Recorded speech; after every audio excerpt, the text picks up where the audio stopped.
так будь в веках прославлен. В день рождения поэта в центре Казани звучат стихи на языках народов мира, романсы и арии из известных опер. У памятника Пушкину собрались десятки гостей со всей России, члены правительства, депутаты, артисты, поэты. Они несут цветы к подножию памятника. Корзину красных роз возлагает Рустам Минниханов.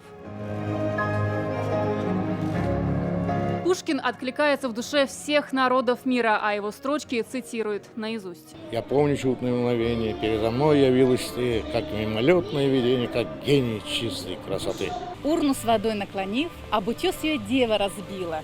Дева печально сидит, праздно держа черепок. Люблю тебя, Петра, творение, люблю твой строгий, стройный вид. Мен памятник туроруннун бевер, оннон урод, теле туросуолу мельджи. Мой дядя с самых честных правил, когда не в шутку занемог, он уважать себя заставил.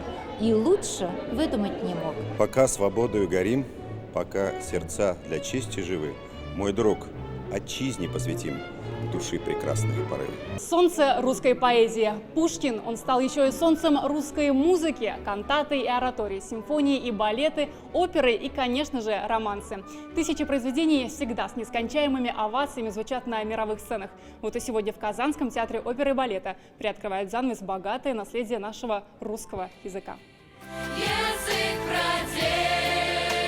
Уже 11 лет в день рождения поэта в России празднуется и День русского языка. О сохранении и развитии родных языков в Татарстане говорит Рустам Минниханов. Много веков, живя бок о бок, мы, как никто другой, знаем, насколько дорог родной язык для каждого в нашем Отечестве. В год родных языков и народного единства мы объединили наши усилия в деле сохранения и приумножения духовного достояния народов, проживающих в республике.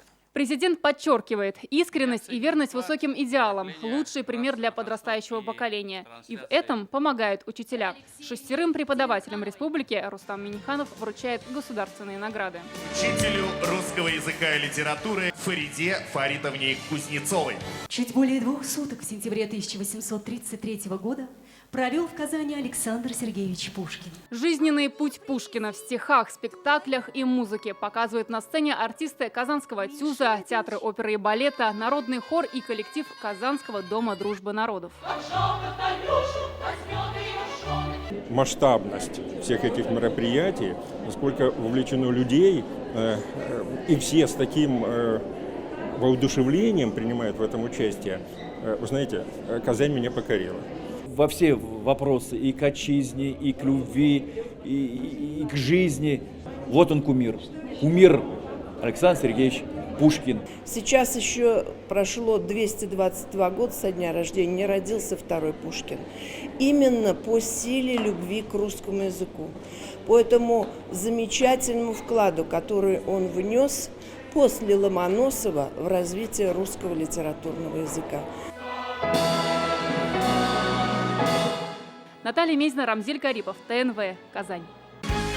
Закажи рекламу на ТНВ. Телефон в Казани 5 705 100.